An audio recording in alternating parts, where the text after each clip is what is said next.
हाँ बच्चों, आज चैप्टर नंबर 4 जिसको कि हम क्या कहते हैं, द्विघात समीकरण या वर्ग समीकरण या क्वाड्रेटिक इक्वेशन, किताब में चौथे नंबर के चैप्टर से दिया हुआ है, जिसको कि हम क्या कहते हैं, वर्ग समीकरण कहते हैं।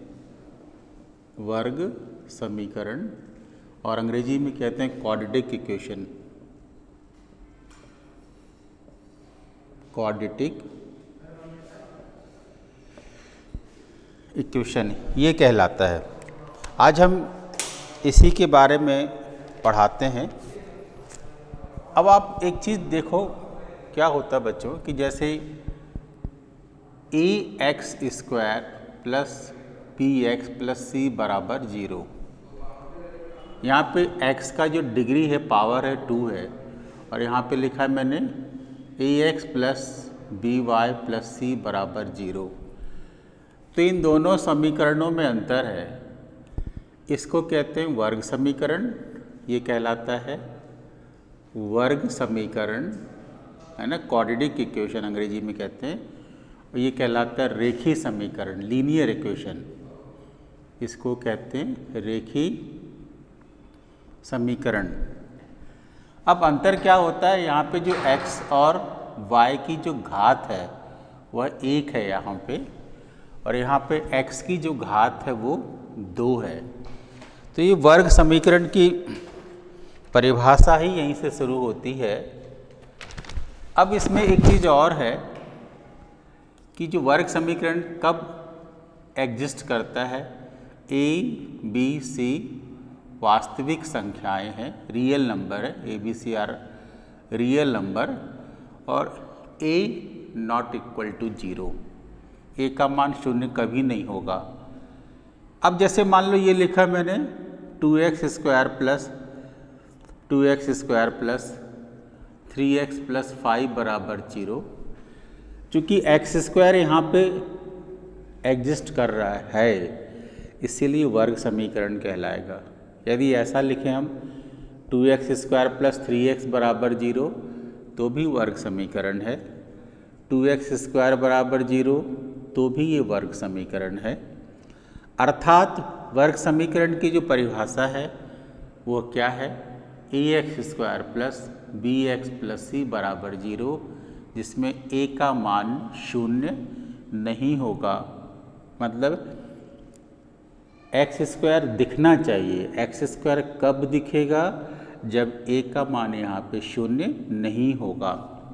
अच्छा, मान लो ऐसा करते हैं, यहाँ पे 0 गुणा x² plus bx plus c लिख देते हैं। चूँकि 0 है तो उत्तर क्या हो जाएगा, bx प्लस c बराबर 0।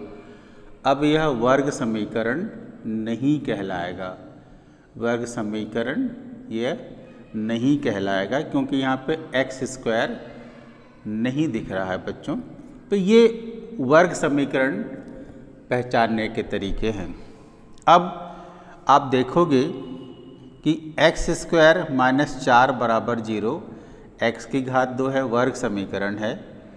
x² बराबर 4, x बराबर धन ऋण वर्गमूल 4, x बराबर धन ऋण 2, x का उत्तर धन 2 और x का उत्तर माइनस 2। कहने का मतलब ये है कि यदि वर्ग समीकरण है, वर्ग समीकरण, तो इसके 2 उत्तर आते हैं। वर्ग समीकरण के 2 मूल होते हैं, 2 मूल होते हैं। क्यों होते हैं, क्योंकि x² प्लस 4x प्लस 4 बराबर 0 लिखा है।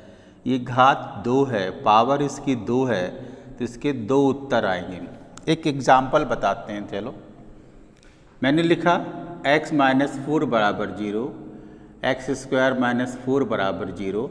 यहाँ पे इसकी पावर 1 है, x बराबर 4 उत्तर, एक ही उत्तर आएगा। एक उत्तर क्यों आएगा, क्योंकि x की पावर 1 है।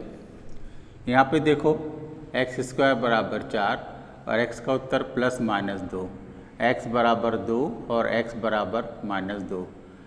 तो 2 उत्तर क्यों आ गया, क्योंकि यहाँ पे इसकी पावर कितनी है, 2 है। तो ये बेसिक अंतर है किसमें, वर्ग समीकरण और रेखीय समीकरण में।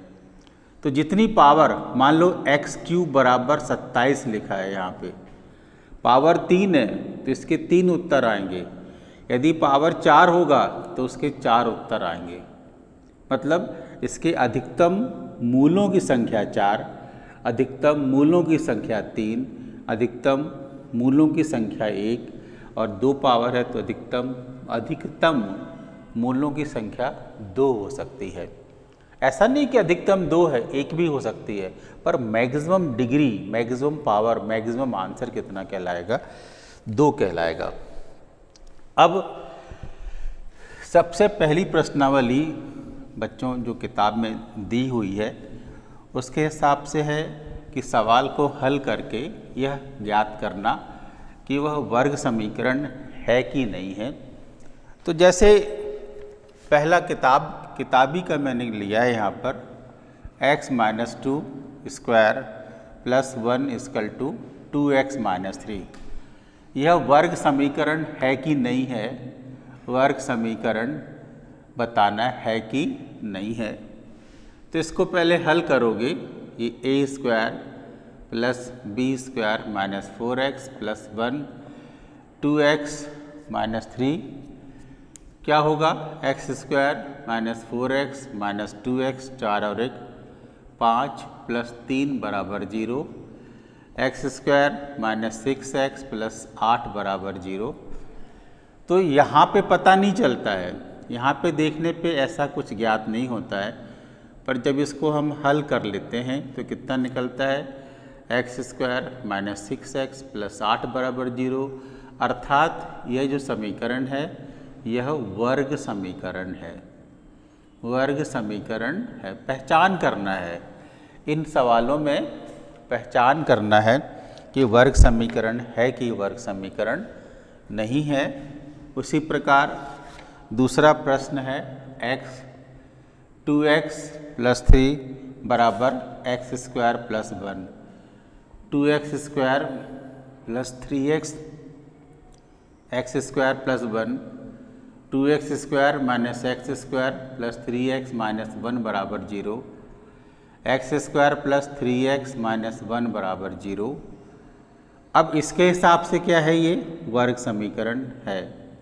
अब मान लो एक मैं मन से बनाता हूँ सवाल, x plus 1 whole square equal to x square plus 2 लिख दिया मैंने। ये पूछा ये वर्ग समीकरण है कि नहीं है। दिख तो रहा है कि वर्ग समीकरण है, पर जब इसको हम ओपन करेंगे, x square plus 2x plus 1 बराबर एक्स स्क्वायर प्लस 2, ये कैंसिल हो जाएगा, 2x प्लस 1 बराबर 2, 2x प्लस 1 माइनस 2 बराबर 0, 2x माइनस 1 बराबर 0। तो यह वर्ग समीकरण नहीं है। तो वर्ग समीकरण किसे कहते हैं? जिसमें x की घात 2, x की घात 2 दिखती है, उसको हम क्या कहते हैं? वर्ग समीकरण कहते हैं बच्चों। इसके बाद पहली प्रश्नावली के बाद जब हम दूसरी प्रश्नावली पे जाते हैं तो समीकरण, वर्ग समीकरण में x का मान कैसे ज्ञात किया जाता है इसके बारे में बताया गया है। जैसे सवाल है मूल ज्ञात करना। मूल का मतलब होता है x का मान ज्ञात करना। अब जैसे पहला सवाल दिया है 2x square minus 5x plus 3 बराबर 0। इसका मूल कैसे ज्ञात करेंगे? आप देखोगे ये 2 गुणा 3, 2 तिया कितना होगा? 6। अब इस -5 को क्या लिखोगे? 2x square minus 2x minus 3x plus 3 बराबर 0। अर्थात -5 के 2 पीस किए, -2x और -3x, 2x कॉमन, x -1 और ऋण 3 कॉमन, x -1 बराबर 0। बच्चों ध्यान देना, यह माइनस है, दोनों में 3 है, 3 लोगे तो x -1 और 2x -3 बराबर 0, x -1 बराबर 0 या 2x -3 बराबर 0। x बराबर 1, 2x बराबर 3, x बराबर 3/2। अर्थात उत्तर कितना आया? पहला मूल x बराबर 1 और दूसरा मूल x बराबर 3/2। क्यों दो उत्तर आए? फिर मैं कह रहा हूँ क्योंकि यहाँ पे क्या लिखा है? वर्ग लिखा है, पावर 2 है, पावर 2 है, इसलिए इसके दो उत्तर निश्चित हैं। इसके बाद दूसरा सवाल है 6x² - x - 2 बराबर 0। इसके भी दो खंड करना है, दो उत्तर निकल के आएंगे। तो यहाँ पे 6 गुणा 2, 6 दूनी 12, 4 गुणा 3, 4 तिया 12 और यहाँ पे -1 लाना है। -4 - 3 बराबर -1। 6x² - 4x + 3x। एक चीज़ ज़रूर ध्यान देना, ये मैं फिर बताता हूँ कि ज़रूर ध्यान देना कि इसमें इसको हल करने पे ये वही आना चाहिए, मतलब -4x + 3x। यदि आप इसको ऐसा लिख लोगे 4x 3x बराबर क्या आएगा? धन x आएगा, तो ये गलत हो जाएगा, ये हमारा पैटर्न गलत हो जाएगा। ये पैटर्न सही है। तो इसको आगे जब हम करेंगे तो क्या होगा? 2x कॉमन लोगे, 3x - 2 और +1 कॉमन लोगे, 3x - 2 बराबर 0। यह ध्यान देना कि जितना पहले पद में है वही दूसरे पद में आएगा। तो ये हो जाएगा 3x - 2 और 2x + 1 बराबर 0। 3x - 2 बराबर 0 या 2x + 1 बराबर 0। 3x बराबर 2 और 2x बराबर -1, x बराबर 2/3, x बराबर -1/2। ये इसके दो मूल कहलाएंगे या इसके दो उत्तर कहलाएंगे। इस तरीके से हम इसको हल करेंगे। एक और महत्वपूर्ण सवाल मूल ज्ञात करने का मैं बताता हूँ, जो बच्चों को कठिन लगता है करने में। उसको कैसे करेंगे आप ध्यान देना बच्चों।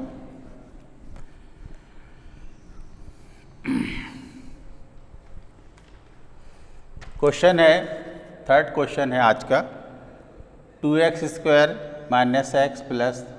1/8 = 0। आप इसको कैसे करोगे? लघुत्तम कितना लोगे? 8। तो ये क्या हो जाएगा? 8 दूनी 16x² - 8x + 1 = 0। अगले पद में 16x² - 8x + 1 और इसका गुणा इससे ये हो जाएगा। अब इसके गुणनखंड करोगे, यहाँ पे 16 बन जा 16, 4 4 जा 16 और 4 + 4 कितना होगा? 8। पर यहाँ पे -8 लिखा हुआ है, तो इसको क्या लिखोगे?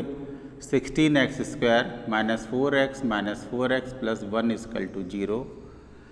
4x कॉमन लेंगे तो 4x - 1, देन -1 कॉमन, 4x - 1 = 0। तो 4x - 1 another bracket 4x - 1 = 0। 4x - 1 = 0 या 4x - 1 = 0। 4x = 1, x = 1/4, 4x = 1, x = 1/4। तो आंसर कितने आ गए? 1/4। और अगला भी आंसर कितना आ गया? 1/4। दो मूल क्यों निकले? क्योंकि x की पावर कितना है? 2 है। इसके बाद मूलों की प्रकृति बताते हैं। बच्चों ध्यान देना, इम्पोर्टेंट सवाल है। मूलों की प्रकृति वर्ग समीकरण का एक इम्पॉर्टेंट पार्ट है। इससे हम यह पता करते हैं कि x के कितने संभावित उत्तर निकल के आएंगे और कितने आंसर निकल के आएंगे। ये वर्ग समीकरण ax² + bx + c बराबर 0। यदि इसको हम सूत्र विधि से हल करते हैं तो इसका फार्मूला होता है x = -b + under root b square minus 4ac upon 2a। अब बच्चों ये जो अंदर लिखा हुआ है इसको हम विविक्त कर कहते हैं, है ना।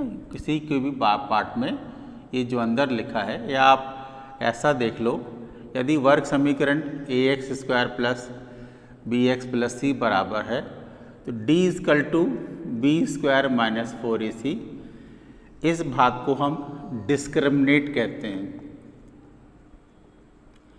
डिस्क्रिमिनेट कहते हैं, या हिंदी में विविक्त कर कहते हैं। विविक्त कर कहलाता है। ये दो नामों से जाना जाता है, डिस्क्रिमिनेट या विविक्त कर। एक छोटी सी बात बताना, ऋण 4 का उत्तर 2, पर ऋण 4 का उत्तर 2 है, पर ऋण 4 का उत्तर ये परिभाषित नहीं है। इसको हम कहते हैं परिभाषित नहीं है, परिभाषित नहीं है, ऐसा बता के हम आगे बढ़ जाते हैं। अब यहाँ पे जो विविक्तकर का मान है ना, यह मूलों की प्रकृति बताता है। जो विविक्तकर लिखा है मैंने, यह वर्ग समीकरण के जो d बराबर क्या लिखा, बी स्क्वायर माइनस 4ac, यह वर्ग समीकरण की वर्ग समीकरण ax square plus bx plus c बराबर 0 के मूलों की प्रकृति बताता है। मतलब मूलों की प्रकृति बताता है। प्रकृति मतलब नेचर बताता है, ये प्रकृति बताता है। क्या बताता है कि सवाल किस तरीके से हल होगा, सवाल किस तरीके से हल होगा। मान लो एक संख्या रेखा खींची मैंने, 1 लिखा, 2 लिखा, 3 है, 4 है, 5 है, इधर -1, -2, -3, -4 लिखा। यदि उत्तर इस तरफ की संख्या आए, धन आए, d का मान 0 से अधिक आए, तो स्वाभाविक है मूल वास्तविक होंगे, मूलों की प्रकृति वास्तविक होगी। Roots are real and different, इसको कहते हैं roots are real and different. मूल वास्तविक और अलग अलग होंगे, मूल वास्तविक और कॉमा अलग अलग निकल के आएंगे। 2 उत्तर आएंगे, दोनों अलग अलग निकल के आएंगे। यदि ऐसा निकल के आता है d बराबर 0, तो यहाँ पर भी मूल वास्तविक कहलाते हैं। यहाँ पे भी मूल वास्तविक, पर दोनों जो उत्तर निकल के आएंगे एक समान निकल के आएंगे, मूल समान निकल के आएगा। पर यदि मान लो ये उत्तर आता है जिसका विविक्तकर 0 से छोटा होता है, उसको d <0 कहते हैं। यहाँ पे मूल काल्पनिक कहलाता है बच्चों, मूल काल्पनिक कहलाता है। इमेजनरी रूट्स कहते हैं इसको, अंग्रेजी में कहते हैं इमेजनरी रूट्स कहलाता है। और कोई इसका आंसर नहीं निकलता, x का कोई मान नहीं निकल के आएगा, कोई मान नहीं निकल के आएगा इसमें। किसमें? d <0। तो एक बार फिर देखो, d बड़ा है 0 से, तो यहाँ पे क्या होगा, मूल वास्तविक, roots are real and different, वास्तविक, और जो उत्तर आएगा वो अलग अलग उत्तर आएगा। उत्तर क्या आएगा? अलग अलग। d बराबर 0 इसमें भी कहलाता है मूल वास्तविक व समान, मूल वास्तविक व समान। Roots are real and similar, roots are real and similar, ये ऐसा कहलाता है। और d छोटा है 0 से, तो कहलाता है roots are imaginary, roots are imaginary बस। और no value of x, x का कोई मान नहीं निकल के आएगा, no value of x, x का कोई भी मान निकल के नहीं आएगा। तो ये चीज़ें हमको ध्यान रखनी है। ये पता कैसे चलता है, फिर मैं बता रहा हूँ। ax square plus bx plus c बराबर 0 में सूत्र विधि से minus b plus minus under root b square minus 4ac upon 2a। जो डिस्क्रिमिनेंट का पार्ट होता है इसको कहते हैं बी स्क्वायर माइनस क्या कहलाएगा, 4ac कहलाएगा, जो कि बहुत उपयोगी है सवाल को हल करने पे। इसके बाद हम सवाल लेते हैं कि कैसे कैसे मूलों की प्रकृति ज्ञात करते हैं बच्चों।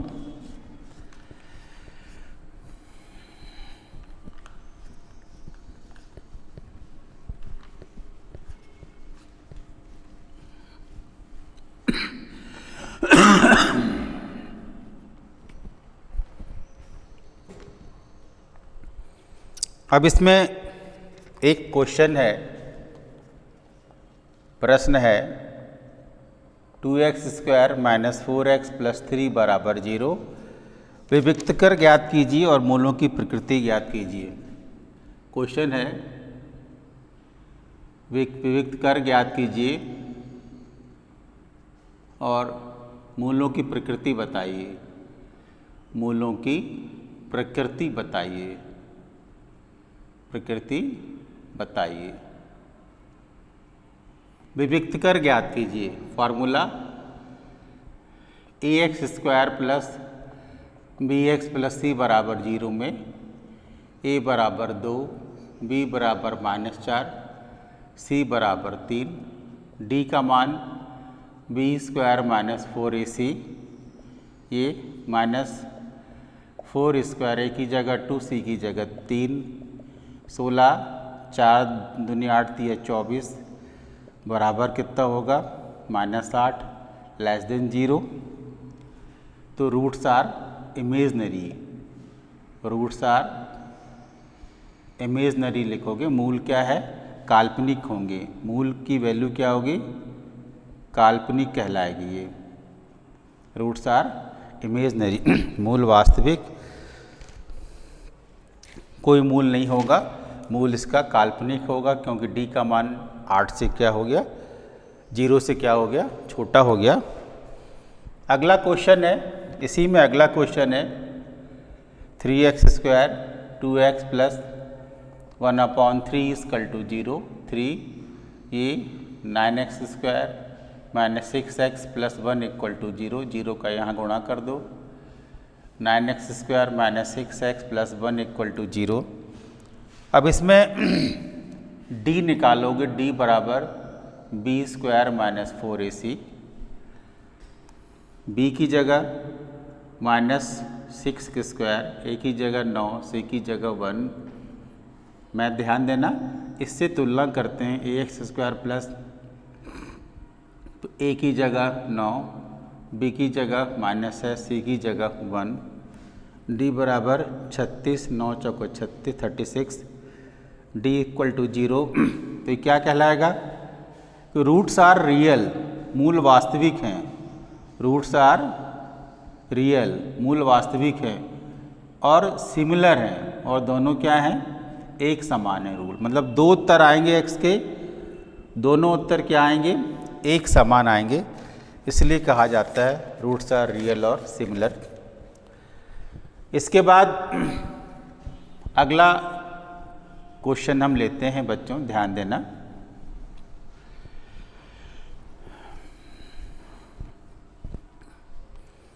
अगला क्वेश्चन हम लेते हैं, क्वेश्चन है k का मान ज्ञात करो, k का मान ज्ञात करो जब d बराबर 0 है, मतलब जब मूल बराबर हैं। d बराबर 0 का मतलब होता है कि मूल बराबर हों, मूल बराबर हों, तब d का मान 0 आता है। क्वेश्चन है बच्चों 2x square plus kx plus 3 बराबर 0, d बराबर 0। कारण क्या लिखोगे कि रूट्स आर रियल, मूल वास्तविक व समान, मूल वास्तविक व समान है, एक समान है। क्या लिखोगे, रूट्स आर रियल एंड क्या लिखा जाएगा बच्चों, सिमिलर लिखा जाएगा। डी की जगह क्या लिखोगे, b square minus 4ac equal to 0। ये बी का मान है। K square equal to 4, a into 3 equal to 0। K square 4 दूनी 8 दिया 24 इक्वल टू 0। के स्क्वायर बराबर 24, के बराबर √24 प्लस माइनस। तो ये इसको टुकड़े में तोड़ लो, 2 दूनी 4 दूनी 8 इंटू 3, तो के बराबर हो जाएगा 2√6 प्लस माइनस ये आएगा के का मान। उसी प्रकार एक क्वेश्चन और है, बहुत अच्छा क्वेश्चन है, के x माइनस 2 प्लस 6 बराबर 0। इसको हल करेंगे तो k x square minus 2kx plus 6 equal to 0। फिर वही बात d बराबर 0, तो इसमें क्या लिखोगे, roots are real and similar, मूल वास्तविक व बराबर हैं। d का मान b square minus 4ac equal to 0। अब यहाँ पे तुलना करोगे, a की जगह k लिखा है, b की जगह -2k लिखा है, c की जगह 6 लिखा है। यहाँ पे -2k स्क्वायर, a की जगह k, c की जगह 6 इक्वल टू 0। 4k स्क्वायर 4 छिंग 26, 24k equal to 0। 4k common, k minus 6 equal to 0। 4k equal to 0 या k minus 6 equal to 0। k equal to 0 by 4, k equal to 6, k equal to 0 और k equal to 6। यहाँ पे बच्चों दो उत्तर आए। अब दो उत्तर की व्याख्या देखो, k बराबर 0 और k बराबर 6। मेरे पास समीकरण है kx स्क्वायर 2kx प्लस 6 बराबर 0। यदि हमने k बराबर 0 लिखा, 0 गुणा x square 2 into 0x plus 6 बराबर 0, ये हो जाएगा बच्चों 0, ये हो जाएगा 0 प्लस 6 बराबर 0। 6 बराबर 0 नहीं होता है, k बराबर 0 रखने से एक्स स्क्वायर हट जाएगा, k बराबर 0 लिखने से एक्स स्क्वायर हट जाएगा, यह वर्ग समीकरण नहीं कहलाएगा। इसलिए उत्तर क्या होगा, k बराबर कितना होगा, 6 होगा। यहाँ पे 6 लिखोगे तो एक्स स्क्वायर नहीं हटेगा, इसलिए k बराबर कितना उत्तर आएगा, 6 उत्तर आएगा। इसके बाद अगला सवाल हम लेते हैं।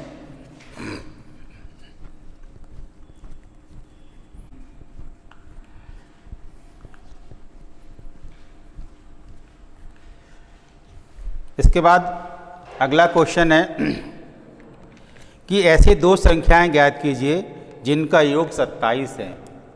ध्यान देना बच्चों, ऐसा है कि ऐसी दो संख्याएं ज्ञात कीजिए, ऐसी दो संख्याएं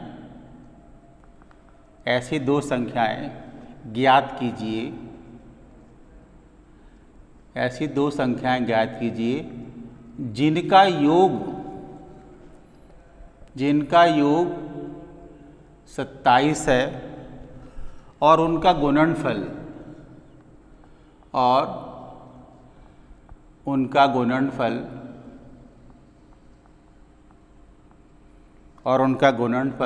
182 है।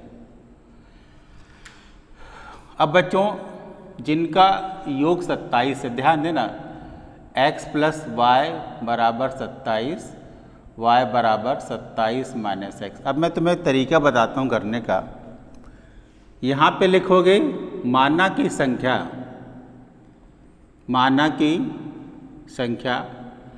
x व 27 माइनस एक्स है। क्या लिखोगे, माना की संख्या x व 27 माइनस एक्स है। ये जो मैंने बगल में लिखा है, ये जो पार्ट दिया वो समझाने के लिए लिखा है कि दो संख्याओं का योग x प्लस वाई बराबर 27 लेना हमको एक ही पद में है, एक ही चर में लेना है तो y बराबर 27 माइनस एक्स, तो संख्या क्या हो गई x और दूसरी संख्या क्या हो गई 27 माइनस एक्स। ये याद करने के लिए ऐसा हम बना लेते हैं मन में, बाकी ऐसा कुछ नहीं है। इनका गुणनफल 182 है, अर्थात x गुणा 27 माइनस एक्स बराबर 182। गुणा करोगे 27x माइनस एक्स इसको बराबर 182, इसको लिखोगे 27x minus x square minus 182 बराबर 0। अरेंज करोगे minus x square plus 27x minus 182 बराबर 0। इस माइनस को हटाओगे इसके मुंह से, x square minus 27x plus 182 बराबर 0। अब इसके गुणनखंड करोगे। गुणनखंड कैसे करते हैं? ये 1 है और ये 182 है। 1 गुणा 182 बराबर 0। इसके टुकड़े कर लोगे, इसके टुकड़े कर लोगे। 2 नाम 18, 2 एकम देख, 13 सत्ते 91, तो 13 गुणा 14, ये गुणा कितना होगा 182, और 13 और 14 को जोड़ोगे तो ये कितना आएगा 27 आएगा। तो इसको कैसे लिखोगे? X square minus 13x minus 14x plus 182 equal to 0। x common x minus 13 minus 14 common x minus 13, पहले ब्रैकेट में x माइनस 13, दूसरे ब्रैकेट में x minus 14 equal to 0। x minus 13 बराबर 0 या x माइनस 14 बराबर 0। तो उत्तर कितना आ गया? x बराबर 13 और x बराबर 14। ये दो आंसर आएंगे। दो संख्याएं क्या निकल गई? 13 और दूसरा क्या निकल जाएगा? 14 निकल जाएगा। तो ये सवाल इम्पॉर्टेंट क्वेश्चन है। ऐसे क्वेश्चन शब्द वाले सवाल कहलाते हैं, और इनको जब हम हल करते हैं तो वर्ग समीकरण बनता है, फिर उसको हम लगातार हल करते जाते हैं। इसके बाद अगला क्वेश्चन आप देखोगे,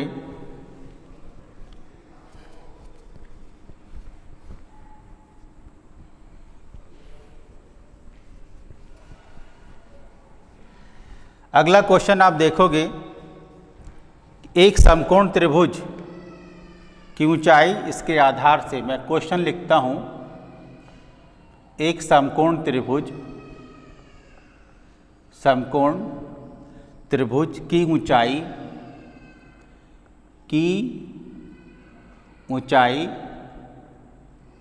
इसके आधार से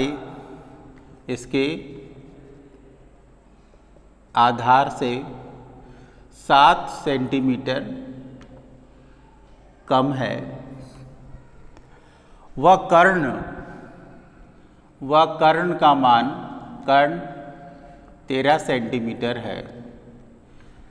तो अन्य दो भुजा ज्ञात करो। तो अन्य दो भुजाएं ज्ञात करो। भुजाएं ज्ञात। अब सवाल में लिखा है, पहले तो हम चित्र बनाएंगे। चित्र बनाया A, B और C। ऊंचाई आधार से 7 सेंटीमीटर कम है। ये आधार x, ऊंचाई x माइनस 7, ये हो गया आधार, और ये हो गई इसकी ऊंचाई। सवाल में क्या लिखा है? जो ऊंचाई है आधार से 7 कम है, कम मतलब माइनस, और कर्ण का मान कितना है? 13 सेंटीमीटर। पैथागोरस प्रमेय से आधार का वर्ग प्लस लंब का वर्ग बराबर कर्ण का वर्ग। आधार एक्स स्क्वायर, लंब एक्स माइनस 7 स्क्वायर बराबर 13 स्क्वायर। एक्स स्क्वायर, इसको कंटिन्यू करोगे, a square plus b square minus 2ab equal to 169। X x जुड़ जाएगा, 2x square minus 14x equal to 49 minus 169 equal to 0, 2x square minus 14x, ये 9 में से 9 गया 0, 6 में से 4 गया 2, 120 इक्वल टू 0। पूरी संख्या को 2 से भाग दोगे, क्यों दोगे भाग? यहाँ पे 2 है, ये भी 2 से कट रहा है, ये भी 2 से कट रहा है, एक्स स्क्वायर 2x 2 छिक्का 12 इक्वल टू 0। अब इसके गुणनखंड करो, ये 1 है और ये कितना, ये 60 है, 1:60 इक्वल टू 60, 60 को तोड़ो यहाँ पे, 2 हो जाएगा, 30 हो जाएगा, फिर 15 हो जाएगा, 3 पचे 15 हो जाएगा, तो 2 दूनी 4, 5 तिया 15, 5 दूनी 10, दूनी 20, इसके टुकड़े करो, 12 पंचे 60, 3 दूनी 6 दूनी 12, ये 12 और ये 5 का गुणा कितना होगा 60, और 12 में से 5 के कितना बचेगा 7। पर बच्चों यहाँ पे -7 है, -7, तो इसको क्या लिखोगे, -12 धन 5, तो कितना होगा -7। तो इसको क्या लिखोगे, एक्स स्क्वायर माइनस 12x धन 5x माइनस 60 बराबर 0। इसको मैंने 2 पार्ट में तोड़ा, -12 धन 5, x कॉमन x माइनस 12 धन 5 कॉमन x माइनस 12 बराबर 0, x माइनस 12 और x प्लस 5 बराबर 0, x बराबर 12, x बराबर -5। ये उत्तर नहीं होगा, x बराबर 12 होगा, क्योंकि कभी भी ना लंबाई कभी ऋण में नहीं होती, इसलिए x का मान कितना हो गया 12। तो उत्तर में क्या लिखोगे, आधार, आधार बराबर x 12 सेंटीमीटर और ऊंचाई बराबर x माइनस 7, 12 माइनस 7 बराबर 5 सेंटीमीटर। ये आपका उत्तर निकल के आएगा इस तरीके से। तो ये अच्छा क्वेश्चन था। इसके बाद एक क्वेश्चन हम और इम्पॉर्टेंट क्वेश्चन लेते हैं, उसको अपन करके देखते हैं। ये भी वर्ग समीकरण का सवाल है, ज़्यादातर एग्ज़ाम में आता रहता है बच्चों। क्वेश्चन है, एक ट्रस्ट मतलब एक व्यक्ति, एक ट्रस्ट या एक संस्था 300 वर्ग मीटर का कमरा बनाना चाहता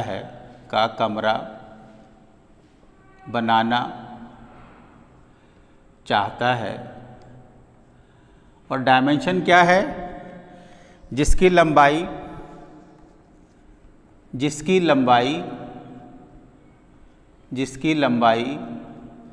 चौड़ाई के दूने से एक अधिक है, जिसकी लंबाई चौड़ाई के दुगने से एक अधिक है। तो बाकी इसके डायमेंशन बताओ। बच्चों ये सवाल इस तरीके का है, इसका जो क्षेत्रफल है, ए फॉर एरिया 300 वर्ग मीटर है, बुक में लिखा हुआ है 300 वर्ग मीटर। इसकी जो चौड़ाई है, ब्रीथ अपन कहते हैं अंग्रेजी में, और हिंदी में कहते हैं चौड़ाई कितनी है x, और सवाल में क्या लिखा है, लंबाई दुगने से एक अधिक 2x + 1। यहाँ पे हल करोगे तो लिखोगे माना की चौड़ाई कमरे की breadth of the rectangle is x metre. तो लंबाई कितनी हो जाएगी, प्रश्न में दिया हुआ है लंबाई, चौड़ाई का दुगना x, तो x का डबल, इसका डबल और एक ज़्यादा। और किताब में क्या लिखा है, क्षेत्रफल कितना दिया है 300। किसी भी आयताकार की क्षेत्रफल क्या होता है, लंबाई गुणा चौड़ाई बराबर 300। लंबाई कितनी है 2x + 1, चौड़ाई कितनी है x बराबर 300, 2x² प्लस एक्स बराबर 300, 2x² प्लस एक्स माइनस 300 बराबर 0। अब इसको छोटे छोटे पार्ट्स में करोगे, 2 गुणा 300 बराबर ये हो जाएगा 600, 600 के खंड करो तो ये 300, 2 जाएगा 150, 2 जाएगा 75, 3 जाएगा 3 दूनी 6, 1 3 5 15 और 5 25। तो देखोगे 2 दूनी 4 दूनी 8 3 24 और ये 5 25, 25 गुणा 24 बराबर 600 होता है और 25 में से 24 गए तो कितना बचता है 1, अर्थात इसके पार्ट्स करना है, 2 टुकड़े करना है। तो 2x² बराबर 25x माइनस 24x माइनस 300 बराबर 0। 2x x कॉमन लोगे, 2x प्लस 25 माइनस 24 कॉमन लोगे, माइनस 12 कॉमन लोगे, 2x माइनस 12 कॉमन लोगे यहाँ पे, तो ये होगा 2x प्लस 25 इक्वल टू 0। तो 2x प्लस 25 अगले खंड में x माइनस 12 बराबर 0, 2x बराबर माइनस 25, x बराबर माइनस 25/2, x बराबर 12। तो उत्तर कैसे निकल के आता है? x बराबर 12 ऋण उत्तर नहीं होगा, x not equal to minus 25/2। तो उत्तर क्या होगा? आधार कितना होगा? x/12 और इसकी लंबाई क्या होगी? दुगने से 1 अधिक है, 2 गुणी 12 प्लस 1 24 प्लस 1 इक्वल टू कितना होगा? 25 मीटर और चौड़ाई कितनी होगी? 12 मीटर। तो इस तरीके से बच्चों हम प्रश्नों को हल करते चले जाते हैं और वर्ग समीकरण के सवाल एक एक करके आपके हल होते चले जाएंगे। एक चीज़ और है, जैसे एक प्रश्न लिखा है मैंने कि 2x² प्लस एक्स माइनस 300 बराबर 0, यह हल होगा कि नहीं होगा? कभी कभी आता है कि यह बताओ कि यह समीकरण का हल होगा कि नहीं होगा, यह समीकरण का हल होगा या ना होगा। ये डायरेक्ट कहता है कि पता करो। तो सीधे सीधे आप डिस्क्रिमिनेंट निकालोगे, b² माइनस 4ac, b की जगह लिखोगे 1 का स्क्वायर, a की जगह 2 माइनस 300, d बराबर 1, 4 दूनी 8 8 3 24, ये 2400, 4 दूनी 8 8 3 2400, d बराबर हो जाएगा 2401 ग्रेटर देन 0, अर्थात समीकरण का हल होगा, अर्थात समीकरण का हल होगा। तो ये ऐसे डायरेक्ट भी करते हैं, ये ऐसे डायरेक्ट निकाल लेते हैं। तो ये हमें ध्यान रखना होगा कि डिस्क्रिमिनेंट जिसका d 0 होगा, g 0 से बड़ा होगा, वह सभी मान हल होंगे, वह सभी समीकरण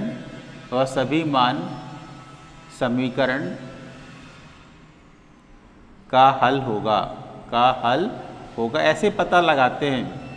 कभी कभी क्या होता है कि सवाल में आपको दिया रहेगा कि बताओ समीकरण का हल होगा, समीकरण का हल नहीं होगा, तो केवल डिस्क्रिमिनेंट पता करके आप पता लगाते जाओगे कि समीकरण का हल होगा अथवा समीकरण का हल नहीं होगा। आगे हम देखते हैं।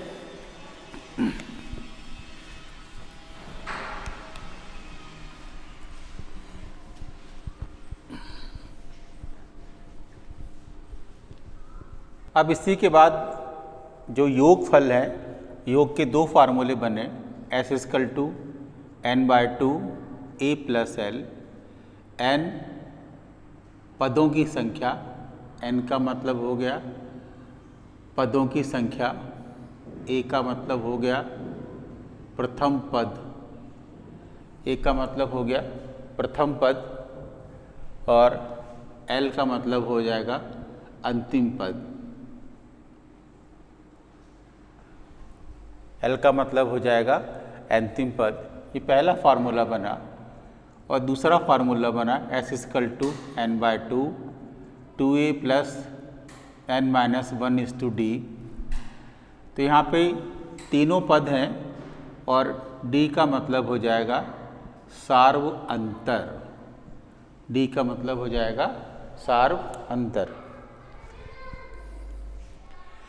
इसके बाद एक प्रश्न लेते हैं बच्चों।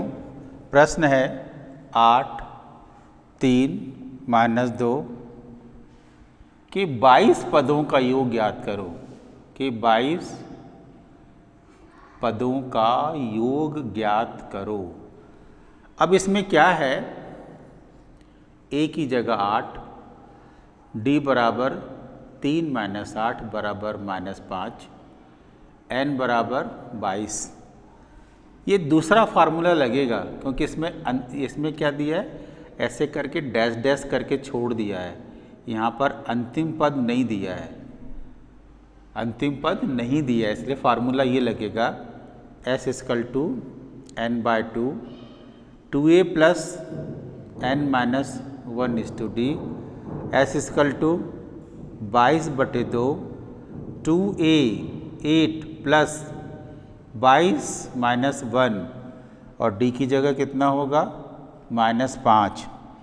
S इक्वल टू 11 8 दूनी 16 प्लस ये हो जाएगा 20 और इंटू -5 S इक्वल टू 11 ये हो जाएगा 16 -20 20 पंचे 100 20 22 में से एक गया 21 ये हो जाएगा 5 एकम 5 5 दूनी 10 105।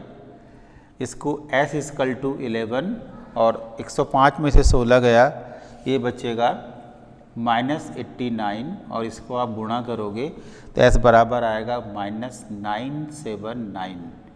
ये सवाल का उत्तर कहलाएगा। अब इसमें दो थे, एक ये वाला सूत्र है और एक ये वाला सूत्र है। मैंने पहले कहा क्या लिखा है 8 3 केवल बिंदी पे लगा के छोड़ दिया, अंतिम पद नहीं दिया है।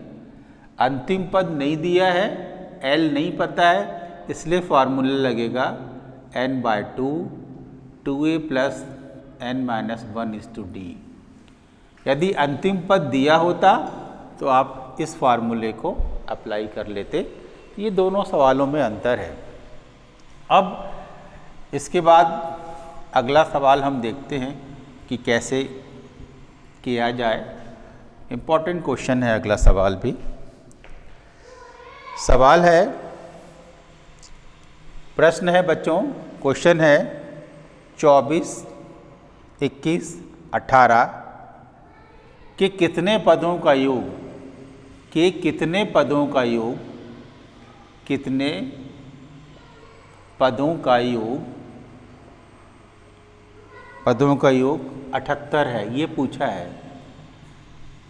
a बराबर 24, d बराबर 21 - 24, t बराबर -3, S इक्वल टू 78।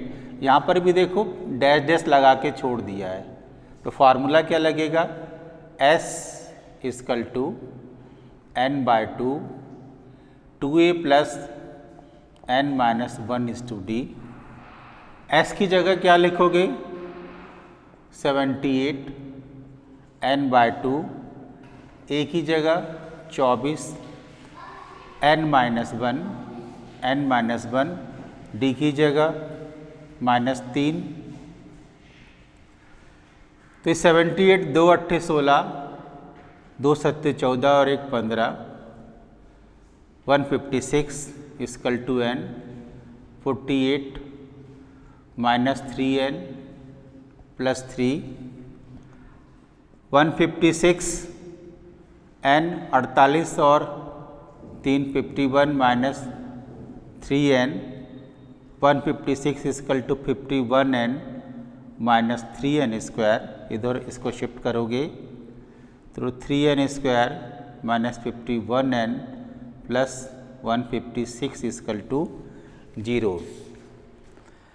अब इसको छोटा कर लोगे यहाँ पे ये पूरी जो संख्या है वह 3 से भाग चली जाएगी, तो n स्क्वायर 17 × 51, 17n प्लस 3 × 5 = 15, 3 दूनी 6 बराबर 052। अब इसके गुणनखंड करेंगे, n square minus 17n plus 52 बराबर 0, ये 1 और ये 52, 1 गुणा 52 बराबर 52। इसके टुकड़े कर लो, 2 दूनी 4, 2 × 12, 2 एकम 2 × 6, 13 बन जा 13। अब पीस हुए 13 × 4 बराबर कितना हो जाएगा 52, 13 + 4 बराबर 17। ये माइनस है, n square 13n minus 4n plus 52 = 0, n common n minus 13 minus 4 common n minus 13 = 0, n minus 13 n minus 4 = 0, n = 13 और n = 4। तो इसके दो उत्तर हैं, दो संभावित उत्तर हैं, एक n बराबर 13 और दूसरा n बराबर कितना होगा 4। तो कितने पदों का योग है, या तो 13 पदों का या प्रथम 4 पदों का योग। अब अगले सवाल की तरफ हम जाते हैं। अगला सवाल लेते हैं। ये दो उत्तरों का भी कारण है कि दो उत्तर ऐसे क्यों आते हैं। अब अगले क्वेश्चन में भी आएगा तो आपको हम बताते हैं कि दो उत्तर के क्या कारण होते हैं। अगला सवाल है बच्चों, प्रथम 1000 धन पूर्णांकों का योग ज्ञात करो। क्वेश्चन है प्रथम 1000 धन पूर्णांकों का योग, धन पूर्णांकों का योग ज्ञात करो। ये क्वेश्चन है, मतलब अर्थात 1 2 3 4 5 6 और लास्ट में कितना लिखा है 1000 लिखा है। a बराबर 1, d बराबर 2 - 1 अर्थात 1, n का मतलब 1000, अंतिम पद 1000, s = n/2 a + l, s = 1000/2, a की जगह 1 प्लस 1000, s = इसको काटोगे तो ये 500 गुणा 1001 और इसका गुणा करोगे s बराबर 500500, ये सीधे उत्तर इसका आ जाएगा। दूसरा है सवाल इसी में कि n प्रथम n धन पूर्णांकों का योग ज्ञात करो। प्रथम n धन पूर्णांकों का योग ज्ञात करो। अब इसमें निश्चित नहीं है, 1 है 2 है 3 है 4 है, ऐसे करके छोड़ दिया है। इसमें क्या था 1000, तो अंतिम पद कितना हो गया 1000। इसमें कोई निश्चित नहीं है यहाँ पे, तो a की जगह 1, d की जगह 2 - 1 बराबर 1, s = n/2, 2a + n - 1 = d, s = n/2, 2a + n - 1 d की जगह 1, s = n/2, 2 + n - 1, s = n/2 n + 1। उत्तर क्या निकल के आया n, n + 1/2 अर्थात प्रथम n धन पूर्णांकों का योग, प्रथम n धन पूर्णांकों का योग, ये उत्तर निकल के आएगा। इसी क्रम में अगला सवाल लेते हैं बच्चों।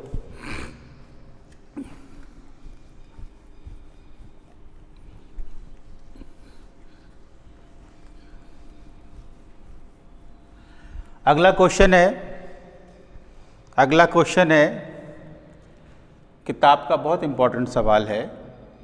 ए एन बराबर 3 + 2n, तो प्रथम 24 पदों का योग ज्ञात करो। T24 S24 निकालना है। S24 प्रथम 24 पदों का योग ज्ञात करो। प्रथम 24 पदों का योग ज्ञात करो। अब ए एन दिया है, n = 1, A1 = 3 + 2 × 1 5, n = 2, A2 = 3 + 2 × 2 4, 4 और 3 7, फिर n = 3, A3 = 3 + 2 × 3, 3 दूनी 6 और 3 कितना हो जाएगा 9, संख्या आ गई 5 7 9, और ऐसे 24 पदों का योग। A बराबर 5, D बराबर 7 ऋण 5 बराबर 2, N बराबर 24, S = n/2, 2A + n-1 = D, S = 24/2, 2A 5 24 - 1, और D की जगह क्या लिखोगे 2 लिखोगे, तो क्या निकल के आएगा, S = ये 12 टाइम्स कैंसिल होगा, 5 × 2 = 10, 24 में से 1 गया 30, 23 × 2, S = 12, 10 23 दूनी 40 46, S = 12, 46 और 10 56। अब इसका मल्टीप्लाई करोगे तो आएगा S = 672, ये आंसर निकलेगा। ये बच्चों ए एन दिया है, nवां पद, इसको कहते हैं nवां पद दिया है, ये SN नहीं लिखा है। अब एक और सवाल लेते हैं जहाँ पे भी SN दिया रहता है, उसको कैसे करते हैं ये अगला सवाल हम बताते हैं। आप देखोगे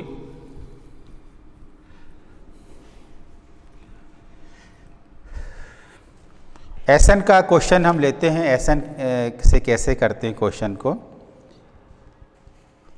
n पदों का योग, ध्यान देना क्वेश्चन है, प्रथम n पदों का योग 4n - n² है। n पदों का योग 4n² माइनस, मतलब ये क्या दिया है, SN बराबर लिखा है 4n - n², ये दिया है। बहुत इंपॉर्टेंट सवाल है। तो सवाल में पूछा है प्रथम 2 पदों का योग बताओ। प्रथम 2 पदों का योग बताना है, पहला क्वेश्चन है। दूसरा है, दूसरा पद क्या होगा, दूसरा पद A2 का मान बताओ। तीसरा है,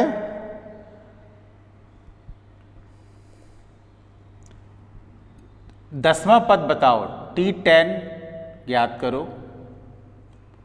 तीसरा सवाल है T10 ज्ञात करो। और चौथा है nवें पद ज्ञात कीजिए, Tn ज्ञात करो। ये छोटे छोटे 4 सवाल हैं। अब सवाल में आप देखोगे क्या लिखा है, Sn = 4n - n²। n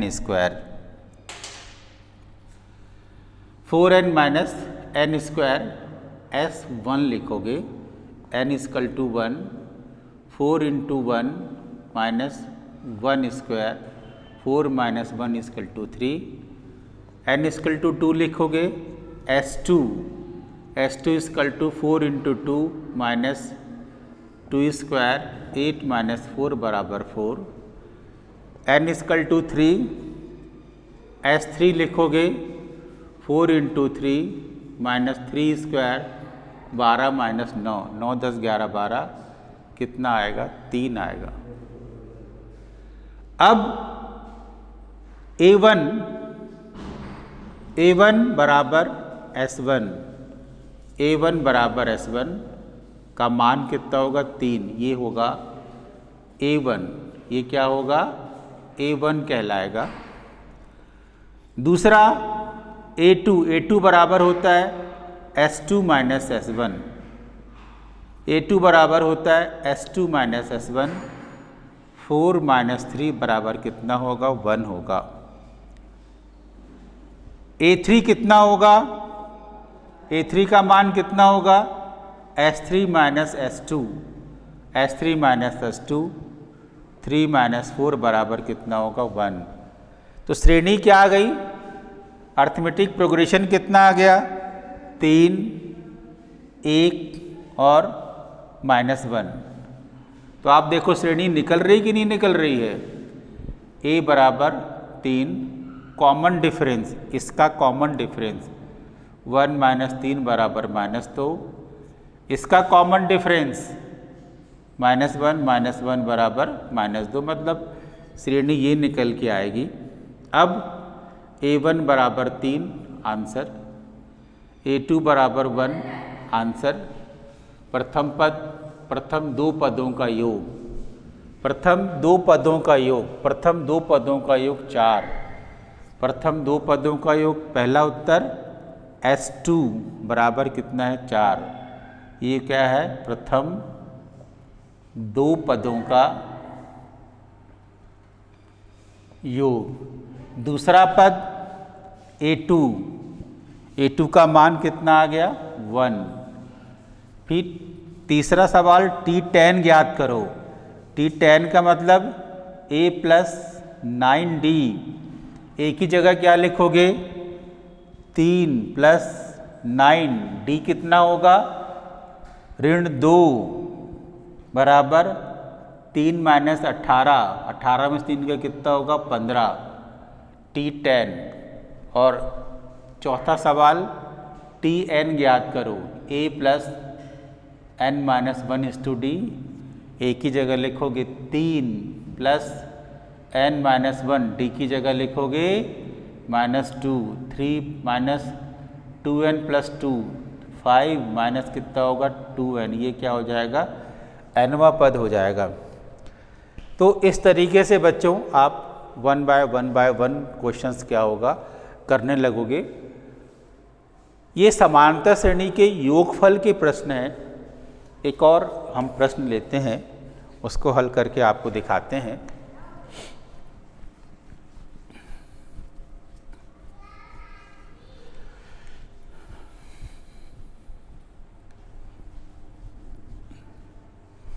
अगला प्रश्न है,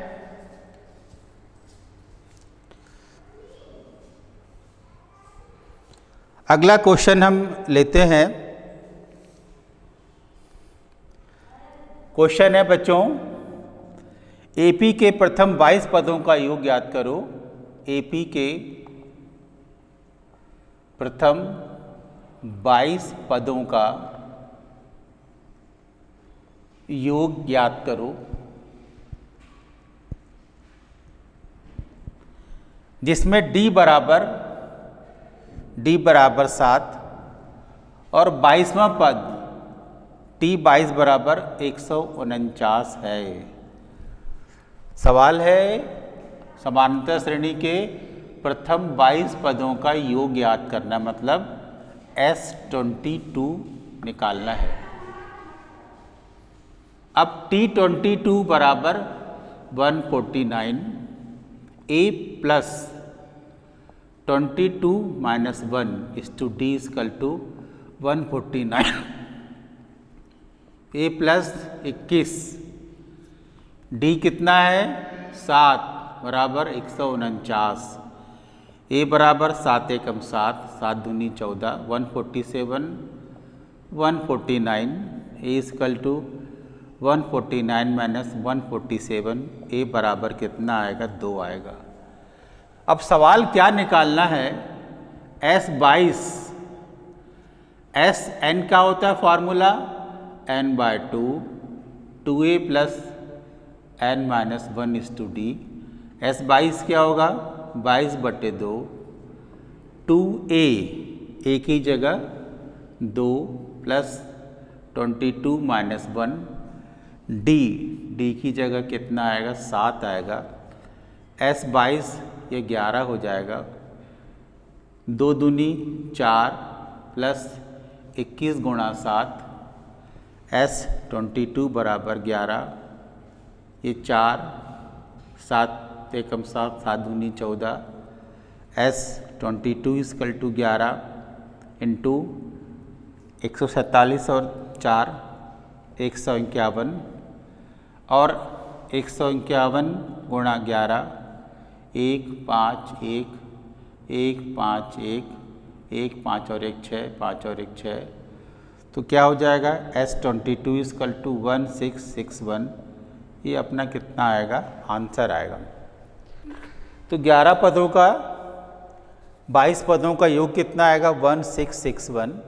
इसको आप गुणा कर लीजिएगा। तो ये फिर से करके देखते हैं, 1 1 5 1 1 5 1 1 5 और 1 6 5 और 1 6 और 1 1, ये आंसर आ जाएगा।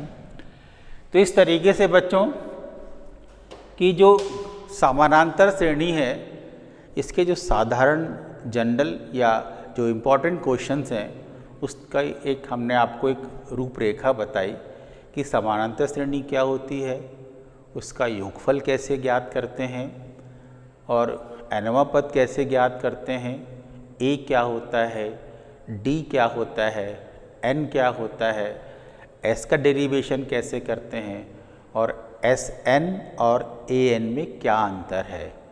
एस एन एन पदों का योग, ए एन एनवा पद, इस तरीके से हम समानांतर श्रेणी के सवालों को हम आसानी से हल करते हैं। बच्चों अगले पाठ में हम आपको एक बहुत महत्वपूर्ण पाठ है जिसको कि हम कहते हैं समरूप त्रिभुज, सिमिलर ट्रायंगल, उसके बारे में हम आपको पुनः बताने के लिए हम उपस्थित होंगे। तब तक के लिए धन्यवाद।